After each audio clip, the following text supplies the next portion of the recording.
오늘도 하나님의 말씀을 귀가 아닌 마음으로 머리로만 이해하는 것이 아니라 마음으로 깨닫고 그 말씀에 변화받는 은혜가 있기를 바랍니다.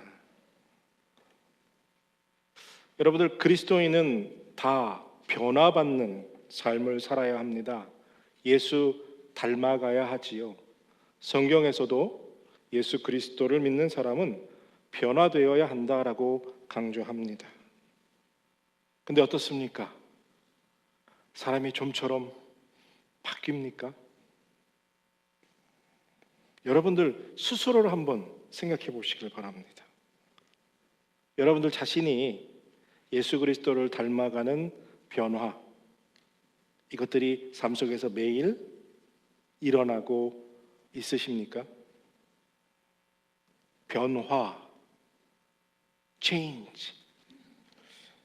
이 말이 사람들에게 참 좀처럼 어울리지 않는 말이 아닐까라는 생각을 해보게 됩니다. 어쩌면 세상에서 가장 힘들고 어려운 일이 있다, 그것을 꼽으라 하면 아마 내 자신이 변화되는 것이 아닐까 생각해 봅니다. 힘들다고, 어렵다고, 잘 안 된다고 또 포기할 수 있을까요? 포기해서는 안 되는 것이 나의 변화 아닐까요? 그런데요, 세상을 돌아보면 많은 그리스도인들도 그렇고 그리스도인이 아닌 세상 사람들도 세상에서 성공하기 위해서, 세상에서 높은 자리를 차지하기 위해서, 돈을 벌기 위해서는 자기 자신을 발전시키고 변화시키려는 일에 엄청난 노력과 엄청난 열심을 내게 됩니다. 그리고 현실에 맞추어서 자기 자신을 변화시켜 나갑니다. 그래서 서점에도서 가장 베스트셀러 중에 하나가 자기 개발서, 자기를 변화시키고 발전시키는 책의 종류들입니다. 그럼 뭐가 문제일까요?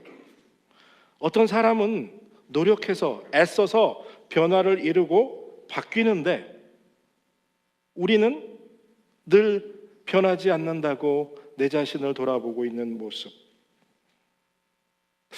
그들과 비교해서 우리의 열정이 부족해서입니까?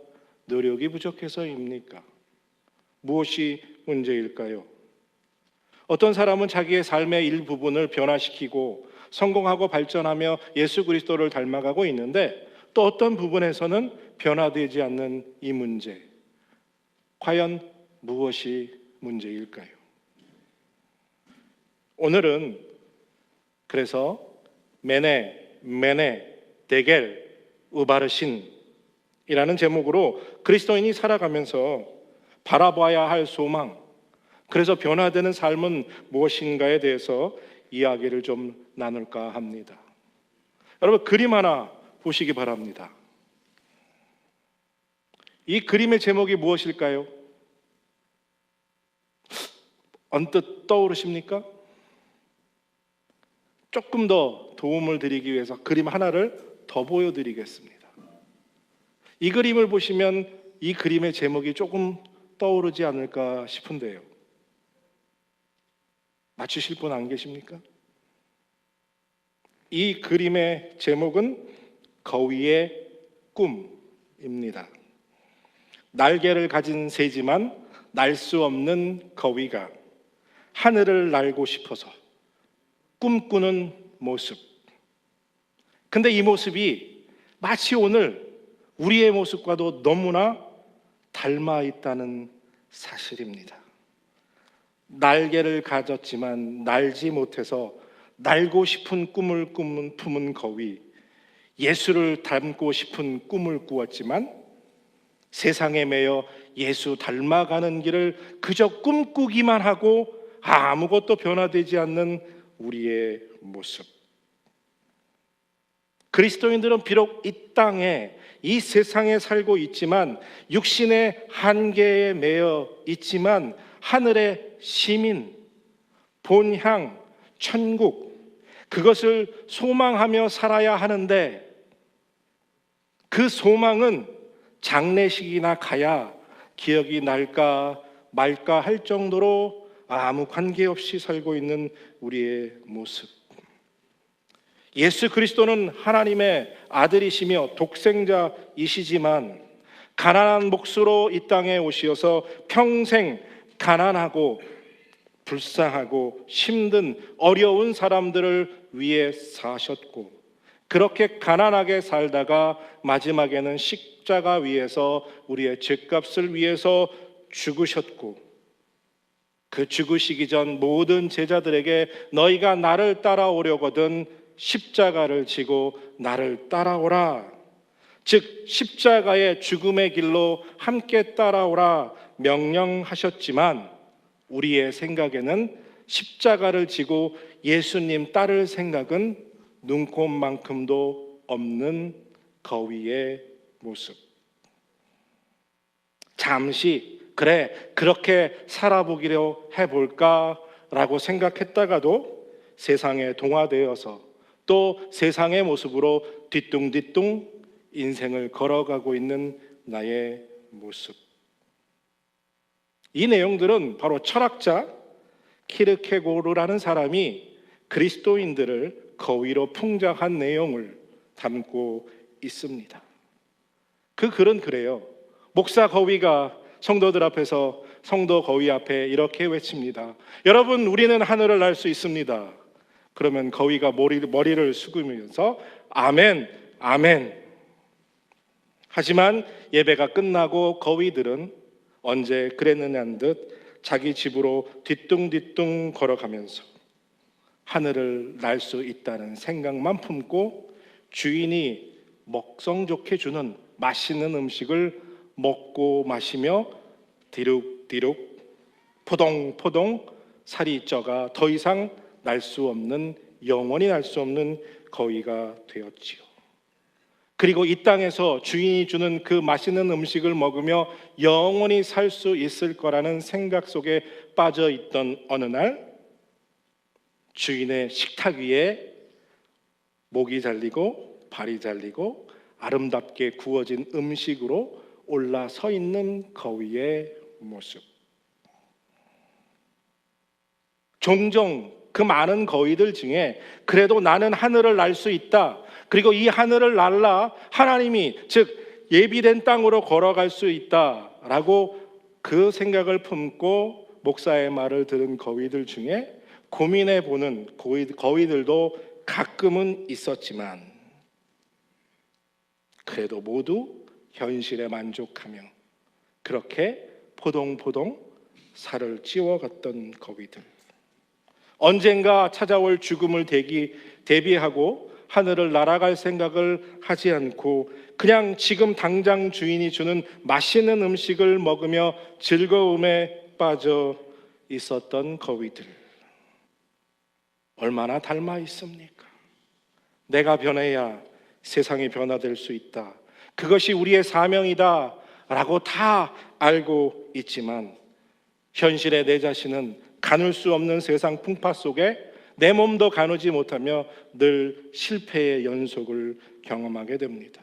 아무리 변화되기를 간절히 바라고 소원해보지만 아무도 내 자신이 변화되었다고 자신 있게 말할 사람은 없지요.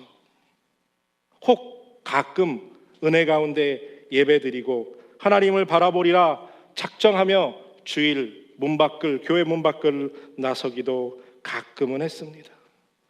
말씀의 은혜가 되어 그렇습니다, 하나님, 내 삶의 주인은 내가 아니라 하나님이십니다, 그렇게 살겠습니다 라고 고백하기도 했습니다.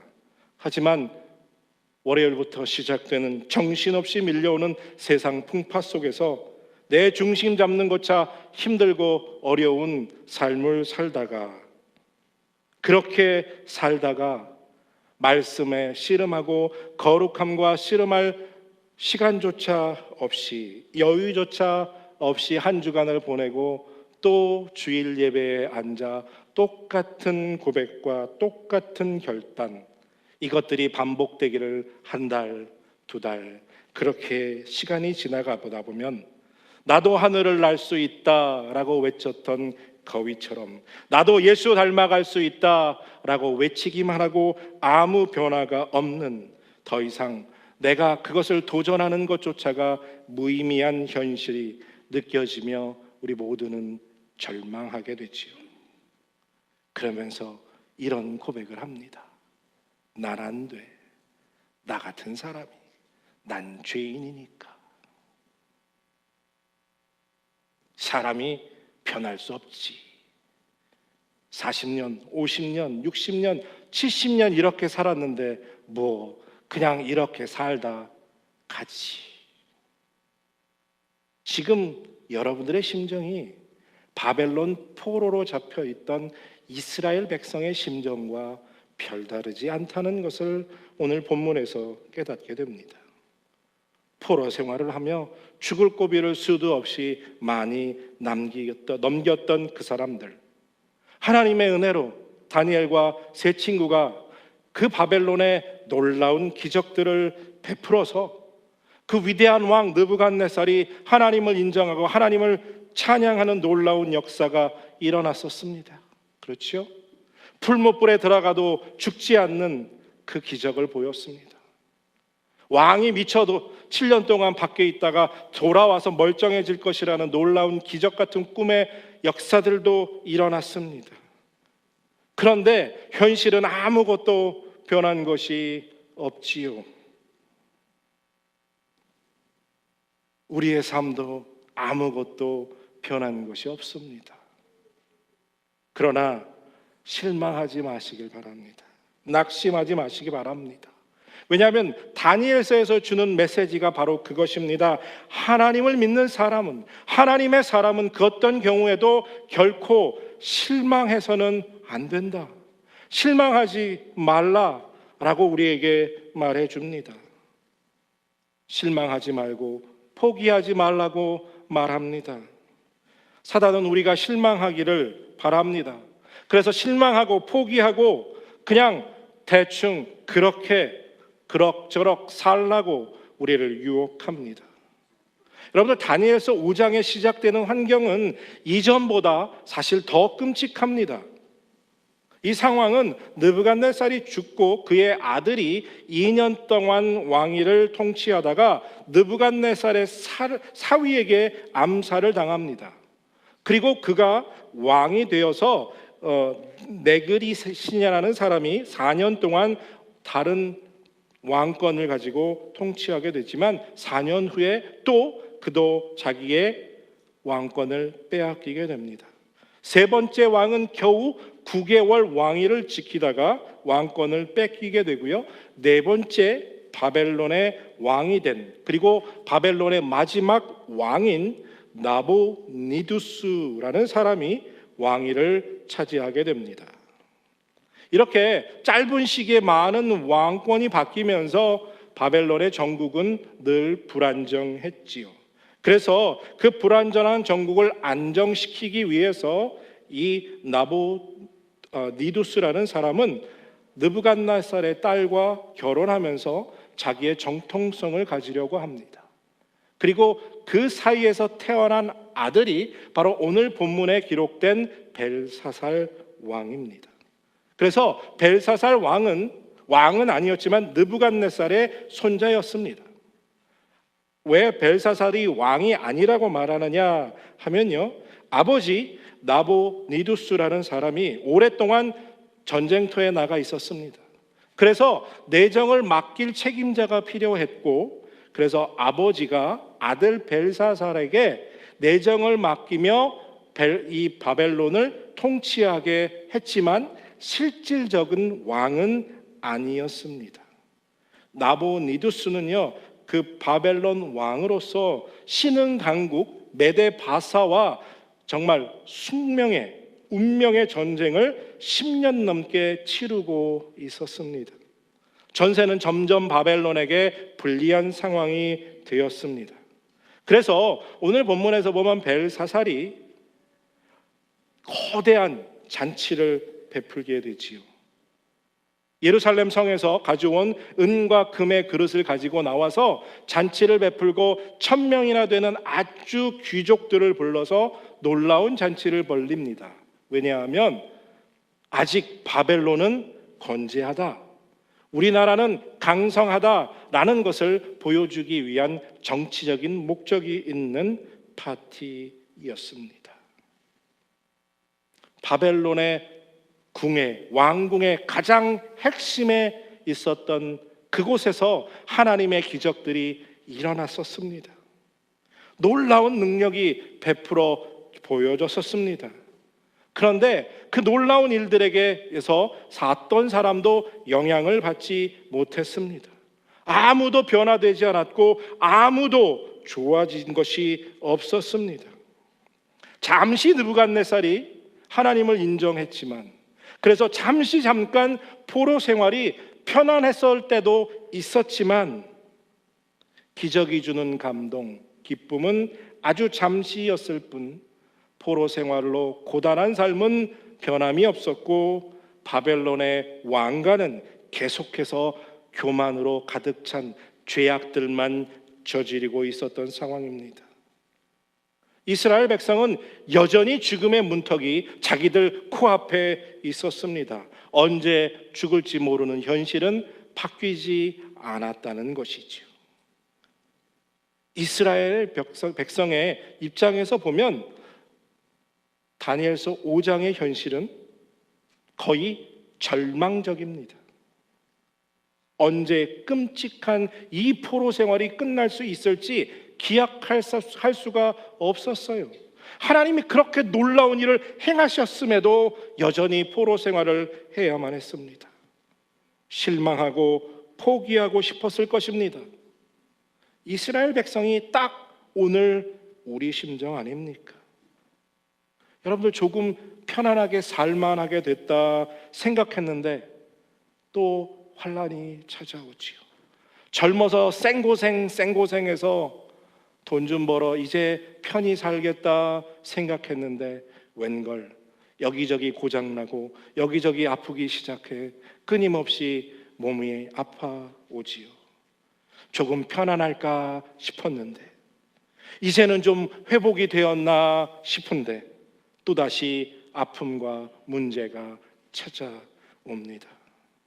하나님이 도우시고 인도하셔서 그래도 그때마다 가끔은 은혜를 체험하기도 하지만 궁극적으로 나아진 건 별로 없지 않습니까? 풀무불에서 살아나오고 손가락에 나와 벽에 글을 쓰는 그 상황이 되었어도 여러분들 세상은 변하지 않았습니다. 이런 현실 속에서 우리들은 어떻습니까?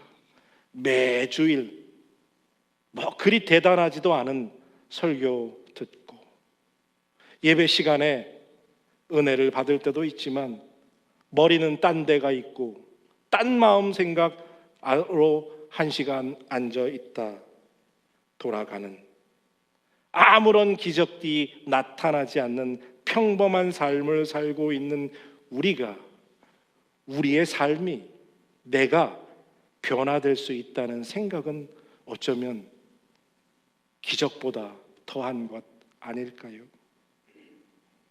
어떻게 우리가 바뀌고 세상을 바뀔 수 있다라고 생각할 수 있겠습니까?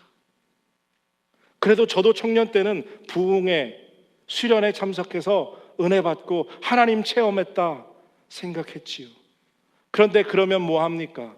시간이 조금만 지나가면 옛날의 내 모습으로 또 돌아와 있는 나의 모습을 또 보게 되지 않습니까? 여러분, 목회자들이 가장 고민하는 것이, 전사님과 제가 가장 고민하는 것이 어떻게 하면 사람을 변화시킬 건가? 아니, 먼저 내가 어떻게 하면 내가 변할 것인가? 이게 고민입니다. 우리의 현실을 보면 정말 실망스럽습니다. 포기하고 싶을 수밖에 없지요. 하지만 그래도 실망해서는 안 된다는 것입니다. 왜요? 성경에서 그렇게 말하고 있기 때문입니다. 우리가 사방으로 우겨쌈을 당하여도 쌓이지 아니하며 답답한 일을 당하여도 낙심하지 아니하며 이 말씀을 붙잡고 낙심하지 마시기 바랍니다. 다니엘서가 주는 우리에게 메시지는 실망하지 말라는 거예요. 왜요? 언젠가는 메시아가 올 거라는 거죠.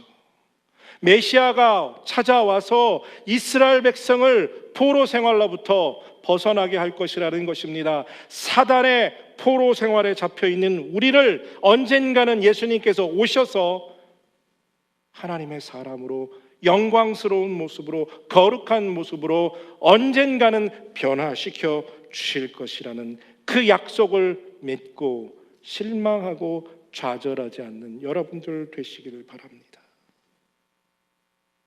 언젠가는 재림의 구주가 우리에게 오실 그날이 있는 것을 믿으시길 바랍니다.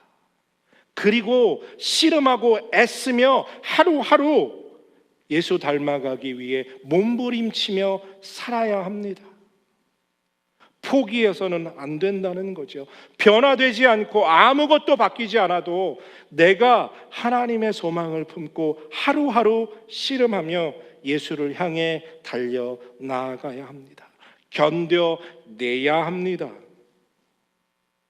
예수 재림을 믿는 자들, 그 약속을 붙잡은 자들은요, 끝까지 그 잡은 소망을 품고 살아가야 합니다. 견뎌내야 합니다. 당장 아무 일도 일어나지 않았다고 앞으로 아무것도 안 일어날 것이라고 생각하지 마시기 바랍니다. 만약 우리가 앞으로 아무것도 지금까지 일어나지 않았다고 앞으로도 아무것도 일어나지 않을 것이라고 생각한다면 정말 어리석은 사람입니다. 여러분들 폭풍전야라는 말 들어보셨죠? 태풍이 찾아오기 전엔 바다는 오히려 더 잔잔하고 더 고요합니다. 바람도 불지 않지요. 그래서 아무것도 일어날 것 같지 않습니다. 우리들은 대부분 일기예보에 태풍이 찾아온다고 말하지만 지금 내 눈에 보이는 바다는 잔잔하기에 배를 띄우는 사람들이 종종 있다는 거죠. 지금 비 안 온다고 오후에 비 온다는 일기예보를 무시하고 그냥 우산을 준비하지 않고 나갔다는 낭패를 보게 되어 있습니다. 태풍이 온다는 말을 듣고도 지금 아무 일 없다고 배를 띄우면 인생의 낭패를 보게 되어 있습니다. 여러분들 차에 이 사인이 뜨면 어떻게 해야 합니까?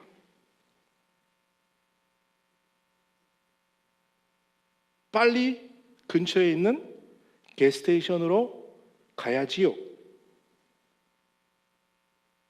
기름 넣어야 합니다. 그렇죠?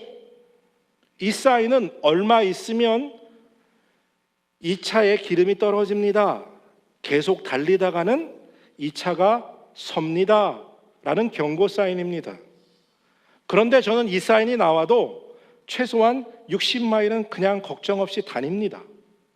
근데 어떤 분들은 어때요? 이 사인이 나오기도 전에 이 차 근처로만 가면 기름을 넣어야 하는 분들도 있습니다. 믿음이 부족해서 그래요. 농담입니다. 진짜로 듣지 마세요. 근데요, 보통의 경우 사람들은 기름이 떨어질 걸 알지만 저같이 괜찮아, 조금 더 갈 수 있어, 조금 더 갈 수 있어 라고 생각합니다. 근데 어때요? 조금 더 그렇게 가다가 차가 서는 경험을 하는 분들이 가끔 길바닥에 보입니다.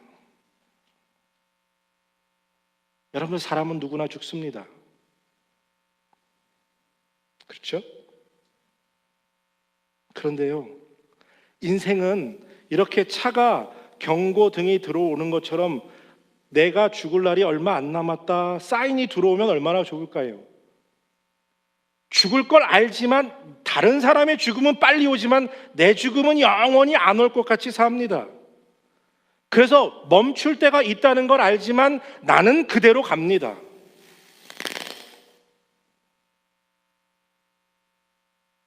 벨사살이 그랬어요.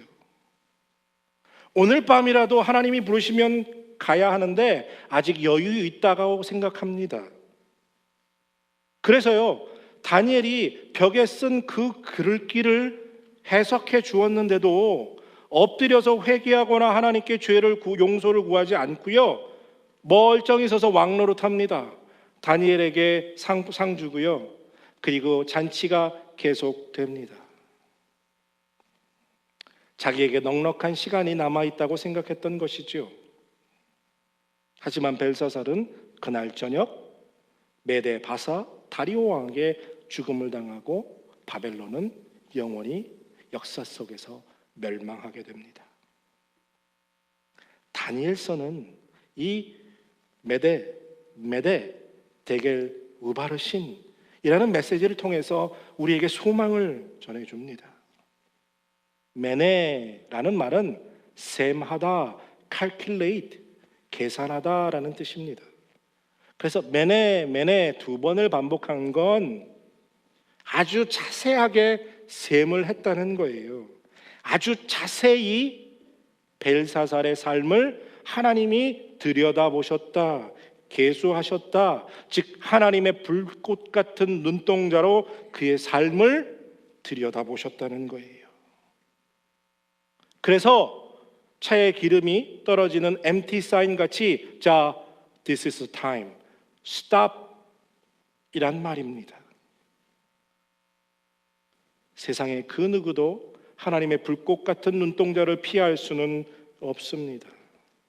자기 자신도 속이고 다른 사람도 다 속일 수 있지만 하나님의 눈꽃 같은 그 눈은 속일 수가 없습니다.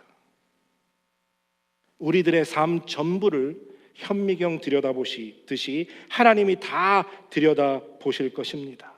매네 지금도 여러분들의 삶을, 저의 삶을 계수하고 계신 줄로 믿습니다. 데겔, 저울에 달아보았다라는 말입니다. 저울은 바로 하나님의 법, 하나님의 말씀을 말합니다. 벨사살의 삶을 하나님의 말씀에 저울에 달아보았더니 기울었다, 부족하다, 모자라다라는 뜻입니다. 그리고 우바르신, 우는 그리고라는 뜻이고, 바르신이란 바도 메대와 바사 그 두 나라로 나누게 될 것이다 라는 뜻, 바벨론이 망하게 될 것이라는 뜻입니다. 설마 했는데 마지막 날이 찾아온 것이지요. 더 달리고 싶었는데, 마음껏 달릴 줄 알았는데 멈출 때가 온 것입니다. 하나님의 심판이 임한 것이지요. 한번 죽는 것은 사람에게 정하신 것이요 그 후에는 심판이 있으니라. 하나님이 정하신 때, 심판의 때는 모두에게, 누구에게나 찾아옵니다. 아무리 잘못 살면서 아무 일도 없어서 영원히 살 것 같은 사람에게도 찾아옵니다. 지금 아무 일 없다고 안심하고 살아가는 사람에게도 그날은 찾아옵니다. 적당히 대충 살아도 된다고 말하는 사람들에게도 그날은 찾아옵니다. 그래서 함부로 그냥 그렇게 살아도 된다고 말해서는 안 됩니다. 또 악하게 살아도 돈 잘 벌고 잘 먹고 잘 사는 사람 부러워할 필요도 없습니다. 악한 사람이 사업이 번성하고 성공한다는 것 결코 축복이 아닙니다. 왜냐하면 세상 모든 사람은 결국 메네 데겔 때가 되면 하나님이 저울에 다루시는 그날이 찾아오기 때문입니다. 그 누구도 그 저울을 피할 수 없습니다. 때가 차서 저울이 한쪽으로 기울면 멸망입니다. 죽음입니다. 심판입니다. 예수 그리스도를 믿는 사람도 예수 그리스도를 믿지 않던 사람도 모두 다 메네 데겔을 만나야 합니다. 모두 하나님의 저울에 위에 서야만 합니다. 그런데 여기서 저와 여러분들은 벨사살과 다릅니다. 바르신을 듣지 않게 됩니다. 하나님의 약속을 믿지 않던 바벨론과 벨사살은 망했습니다. 하지만 하나님의 약속을 믿는 이스라엘 백성은 바르신 멸망을 경험하지 않고 이스라엘의 회복을 얻게 됩니다. 앞으로도 더 많은 고통과 더 많은 시련을 당해야만 하지만 그들은 하나님의 복을 받게 됩니다. 이것이 우리에게 소망이 되는 줄로 믿습니다. 하나님이 부르시는 그날 하나님 앞에 섰을 때에 우리 모두도 메네 데겔, 우리의 삶의 저울 앞에 서게 됩니다. 하지만 그때 바르신을 선포하시는 하나님 앞에 예수 그리스도가 등장하시게 됩니다. 그리고 예수 그리스도께서 나의 보혈로 핏값으로 산 하나님의 아들입니다, 하나님의 딸입니다 라며 하나님의 용서하신 보증서를 하나님 앞에 내려놓으실 것입니다. 그 누구도 하나님의 저울의 기준에 합당할 사람은 없습니다. 두렵고 떨림으로 그 앞에 서게 될 것입니다. 그러나 예수 그리스도의 보혈이, 그 죄사함이, 용서함이 우리에게는 약속이 되는 줄로 믿습니다.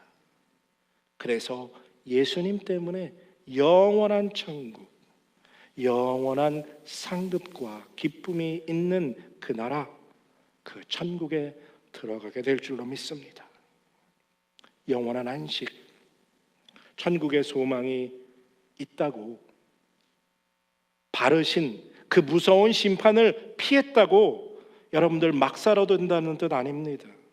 그냥 대충 그렇게 적당히 살아도 된다는 말 아닙니다.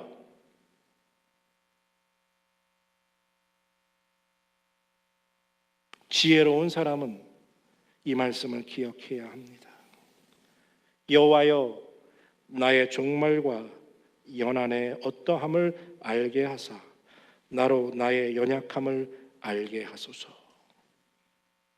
우리 모두에게 마지막 때가 있다는 것을 알고 그날을 준비하는 지혜를 달라는 하나님의 은혜를 구하는 우리가 되어야 합니다. 하나님의 무서운 저울에 서는 그날을 위해 하나님, 그날이 있음을 깨닫고 하루하루 예수 닮아가기 위해 애쓰고 몸부림치는 우리들 될 수 있도록 도와주시옵소서라고 기도하며 살아야 합니다. 천국의 소망을 붙잡고 산다고 마음대로 살아가는 삶이 아닙니다. 저 높은 곳을 향하여 달려나갈 때마다 애쓰고 몸부림치며 씨름해야 합니다.